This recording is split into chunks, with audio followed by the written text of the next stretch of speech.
Let's face it, screen recordings don't always go as planned. The good news is, they don't have to. In this tutorial, I'll get into some features that not only minimize the number of re-records, but also make editing a much more efficient process. If you've watched a few of our other tutorials, you may already know how to trim and split media.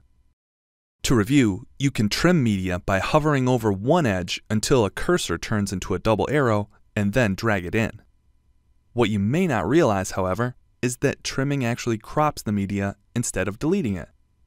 So if you have to backtrack, simply hover over the edge, drag it back out, and voila, your clip is restored.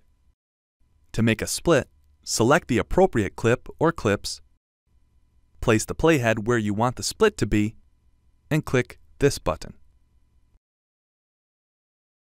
You can also use the S hotkey.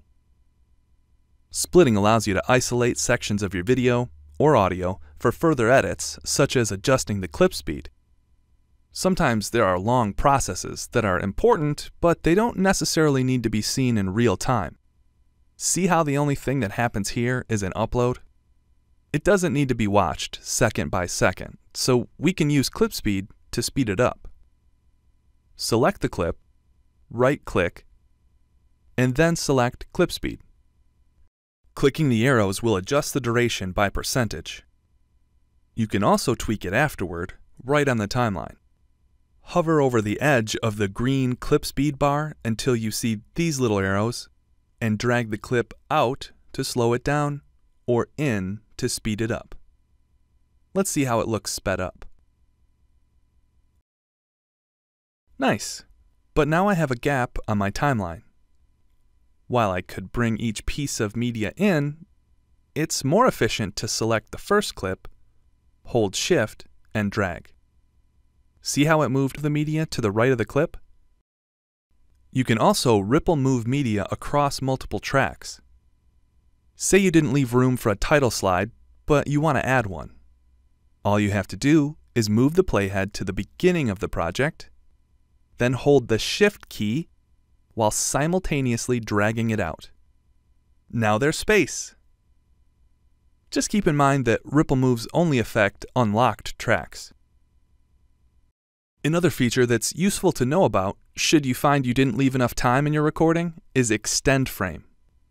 It essentially duplicates a frame of your choosing, and you can adjust the duration as needed. This is helpful if you need to pause on a particular frame, like a menu or a tooltip. Simply select the clip, place the playhead at the appropriate frame, and then right-click and select Extend Frame. If you prefer hotkeys, you can press the E key. As you can see, a copy of the last frame was added to the end of the clip. The default duration is 1 second, but if you need to adjust it, you can click these arrows, or enter it manually, or drag it on the timeline. If you extend a frame in the middle of a clip, you may need to unstitch it before you can drag it. For more on stitching, be sure to watch our Stitching Essentials tutorial. Well, that wraps up the editing in depth. In the next tutorial, we'll get down to the nitty-gritty of animations. Click here to watch that now. Or click this link to share feedback about this particular tutorial. Thanks for watching.